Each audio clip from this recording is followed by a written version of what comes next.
Na ang problema, yung team na ito, wala na silang time out. Naubos na nila tinawag na ng kanilang coach yung lahat ng time out. So, ibig sabihin, wala na silang time out. Ang sabi nung referee, technical. Ano? So, imbis, akala niya, kasi dun sa time na yun, less than 30 seconds na lang, and then lumabas yung bola, and then maghahabol sila, sabi niya, time out, right? And then sabi ng referee, wala na kayong time out, kaya technical. Ano? So, yung isang player na yun, siya ang naging dahilan kung bakit natalo sila.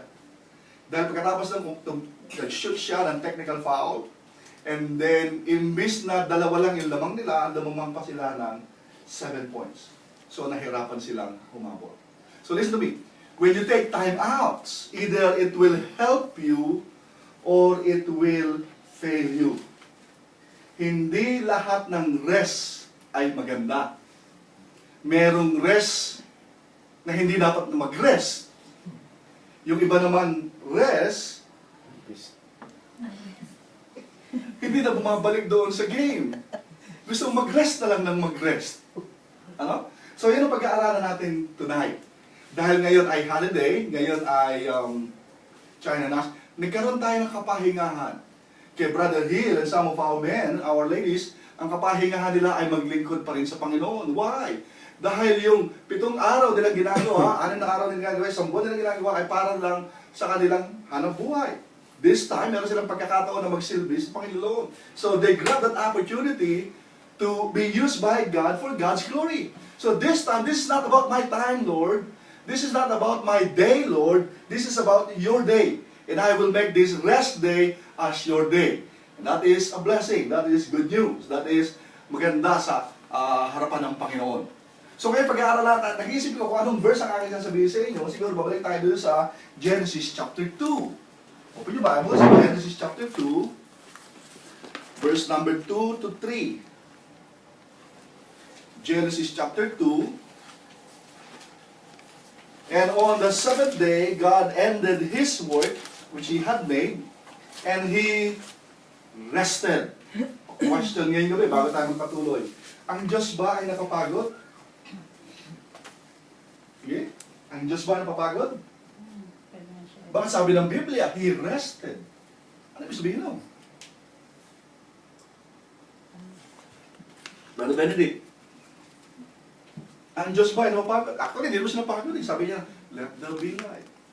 And there was light. O, binigkas lang. Ano? Parang ngayong gabi, ano? Parang ito, magmamagic ako. Magkakaroon ako 1 billion. May 1 billion na. Parang gano'n. Sabi nyo, by the word of His mouth, this word came to existence. Ano? So, by the word of His mouth, yung kanyang salita ay may kapangyarihan. So, hindi niya na kailangan pang bumaba, mag-create, basta sasabihin niya lang, let there be light, and there was light. So, ang tanong, ang Diyos ba ay napapagod? O baka sabi ng Biblia, and God rested. Sino makasagot? Sino makasagot? Kaya malinaw, and God rested on the 7th day from all His work which He had made. And God blessed the 7th day and sanctified it. It's a good word, sanctified. Biniles niya yun at sinet apart niya. For example, ngayong araw na ito ay holiday, biniles niya yung araw na yun at sinet apart niya. Bukas, birthday ni Sister Lisa, i-bless si Sister Lisa, isa-set apart. Isa-sanctify. Tayo ay tinawag ng Panginoon, sabi sa Bible, ang church is a called out assembly. Ang sabi doon, ang church daw ay para sa Diyos at sinet apart niya ang church for His glory. Ikaw ay Kristiyano, tinawag ka ng Panginoon. Smile mo na.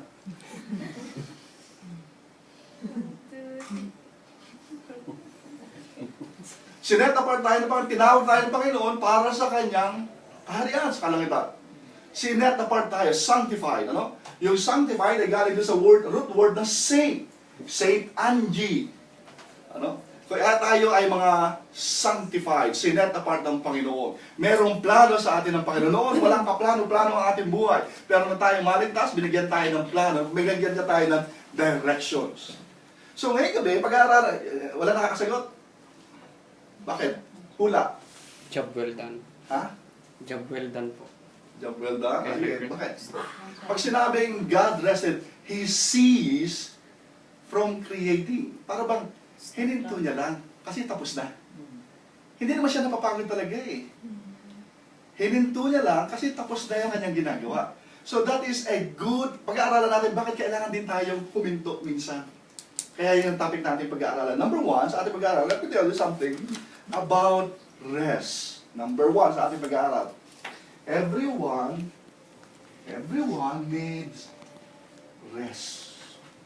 Lahat tayo, kahit gaano pa kalalaki yung ating mga katawan, hindi ka naman pwede kumain, di ba? Kailangan mo mag-rest, di ba? Hindi ka naman pwede magtrabaho. Kailangan mo ng rest. Kahit pa gaano tayo kapayat, kahit gaano pa tayo kataba, kahit gaano pa tayo ka-healthy, kahit gaano pa tayo kasakit, kailangan, may sakit ka nga, inom ng gamot. Kailangan may pahinga rin pag inom ng gamot. Kaya meron kang 3 hours, 5 hours, merong pahinga. So that means, everyone needs rest. Everyone needs time out. Kung ang message ng creation ay very plain, if creation did not trust when God rested, kapatid, ninamit ako sa Baguio. Sino taga-Baguio sa inyo? Meron 2 taga-Baguio, no? Manager sa inyong hotel. Active na active sa simbahan doon sa church. And then, sa loob mismo ng hotel, meron ding Bible study. Meron ding devotion. Monday morning, right after the Sunday whole day affair, Monday, dahil siya ang manager, tatawagin niya lahat ng kanyang mga trabahador, magkakaroon sila ng Bible study. And then evening, merong Bible study. Ginagawa nila ito every day. So that means siya ay ginagamit ng Panginoon doon sa lugar na yun. And then sabi niya sa akin, Pastor, pwede ba kami magpunta ng Macau? Sabi ko, bakit naman hindi? O di pupunta sa, kaya lang Pastor, nag-aalala ako. Bakit po kayo kasi paano na po yung ministry dito? Paano na po yung work dito? Paano na yung Bible study? Isa lang sagot sa kanya. Sabi ko, sis, you are not God. Hindi dahil ikaw ay aalis, masisira na yung gawain dyan. No. Ang gawain ay magpapatuloy. So minsan, being a pastor ng local New Testament church, binibigyan natin ng importansya sa Sister Risa dahil siya ang nag-handle ng ating school. Na pag nawala ng Sister Risa, patay na rin yung ating school. No. Dapat tayo ay nakadepende parati sa Panginoon. Ang Diyos ang naglalagay, ang Diyos ang nag-aalis. Di ba? Amen. Huwag natin kakalimutan, lahat ng ating pagpapala ay nagagaling sa Panginoon. Amen. Nagiging instrumento lang tayo dahil tayo ay nagpapagamit sa Panginoon. Now, kung ang Panginoon ay nag-rest doon sa 7th day at walang nangyaring masama, sa palagay nyo ba, pag kayo ay nag-rest, mababankrupt na yung Venetian? Hindi, di ba? Ganun eh. Minsan meron tayong mga miyembro, kalagitnaan ng service, magre-ring yung phone. Tapos sa phone, bigla siyang lalabas dahil merong on-call. Sabi ni Brother Romy kanina, on-call ba? Okay ah. Parang technician ah. Kasi daw tumakas siya dahil siya ay magkakabit ng mga ilaw. Sabi ko, Brad, wala kang pasok. On-call po, pasok. On-call. Okay. Even the Lord Jesus Christ took time out. Di ba? He set apart Himself para mag-pray. Natatandaan niyo yun? Bago pa siya dumating doon sa cross ng Calvary, nag-pray siya, nag-set aside siya ng time para mag-pray doon sa Gethsemane. Hindi ba? Dahil mayroong mangyayari sa kanya, kailangan niyang ipaghanda iyon. Alam ng Panginoong Kristo na yung rest ay very necessary to provide, number one, rest for our soul and rest for our body. Pinag-aralan namin ng aming Bible study the last time, sabi ko, ang tao, composed siya ng body, soul, and spirit. Body, soul, and spirit. Kung kakausapin mo ang mundo, ang gagamitin mo ang iyong katawan. Pero kung kakausapin mo ang Diyos, ang gagamitin mo ay ang iyong espiritu. Pero ang soul ang magdi-decide kung ikaw ay magpapakarnal or magpapaka-spiritual. Totoo? Amen. Amen? Amen. Okay, tingnan natin, no? Kakausapin ko Sister Liz, ang gagamitin ko yung aking katawan. Okay? Sister Liz, Sister Angie na lang. Okay? Sister Angie, pagkakausapin ako, gagamitin niya yung kanyang katawan para makita ko Sister Angie. Alam mo ba? We spend too much time sa pag-prepare ng ating body. Naliligo tayo. Lalo na siguro pagkausap mo sa Skype si Brother so and so. Parang gano'n eh. Nag-aayos ka, bibili ka ng magandang damit, ganito. That is normal eh. But what about when it comes to spiritual thing? Huwag mo tignan. When it comes to spiritual things, gaano ka tagal tayong maganda para sa Panginoon? No, let me talk to you. Tonight, let me ask you that tonight. When you come to church Sunday morning, how much preparation ang ginagawa nyo? Nag-prepare ba kayo? Nung gabi, bago magsimba? Panginoon, nawa, pagdating ko sa simbahan, bigyan niyo ng magandang mensahe ang pastor, at kakausapin ako. Lord, nawa, maraming dumating na visitors, nawa, walang late, nawa, yung choir, i-bless nyo. You spend too much time because you are going to worship God the following day. Gaan ang preparasyon. Ha? So, ang rest ay maganda dahil hindi lang na pinapahinga yung ating katawan, pinapahinga rin niya yung ating spiritual. Nandiyan po ba kayo? Yeah. Nakakatuwa dahil ang ating mundo ngayon ay lagi nandoon sa quick fix solution. Laging merong instant. Merong instant noodle, merong instant coffee, merong instant mix, yung instant, yung spaghetti, yung Seasoning. pag instant seasoning, meron pa eh, yung bibilin mong pag niluluto ni Sister Weng, yung pag nagluto is, hindi yun. Nor? Yung parang Nor, hindi, sa Pilipinas galing. Magic sarap. Puro instant na lahat. Pag pumunta ka sa McDonald's, meron parang isang army doon, may naglalagay ng bun, may naglalagay ng ham, may naglalagay ng egg, tapos may susunod naman doon, para silang, tapos para ibibigay sa iyo kagad, ang bilis-bilis. Di ba? Ganoon tayo. Why? Lagi tayong in-a-hurry. Kagagaling nila ng Hong Kong, hindi napansin. Lahat ng mga tao doon, ang bilis maglakad. Amen po. Di ba? Paglabas niya sa jet mo. Lagi may nakahabol. Sino ba yung kasama namin?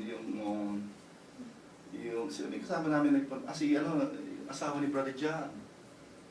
Di ba? Slim yun.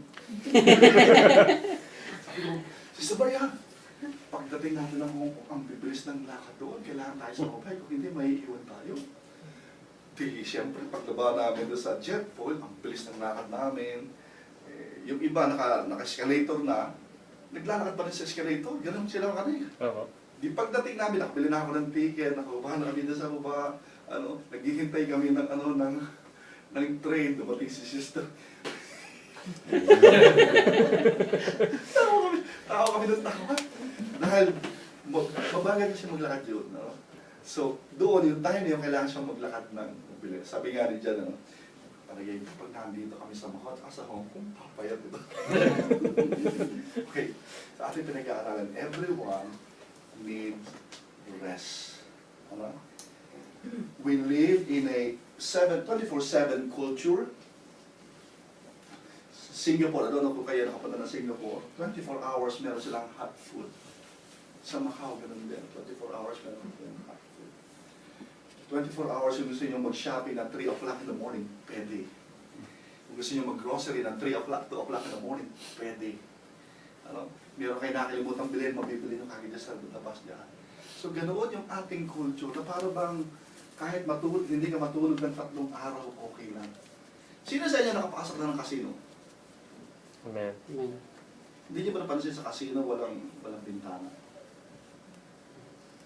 Kasi pagpasok nyo doon, habang kayo ay nagsusugal, hindi nyo namamalayan yung oras. Kung umaga na o gabi, kasi minsan basihan natin yung tayo ay uuwi na o hindi. So pag nakita nila madilim na, di uuwi ka na. Pag nakita nila umaga na, uuwi na. Pero style nila yun, parang manatili kayo doon. Yun ang temptation na nangyayari pag ikaw ay nahuhog na sa casino. Amen? Okay. Pinupush natin literally yung ating sarili para dumating tayo sa edge ng every bit of work and effort possible. Bigyan ko kayo ng example. Ang aking tatay, hindi siya kakain hanggat hindi niya natatapos yung trabaho. Sino sa inyo ganun? Pag may ginagawa siya isang bagay, halimbawa gagawin niya aircon, gagawin niya na umaga, hapon na, hindi pa hindi kakain yun. hindi siya matatahimik, kailangan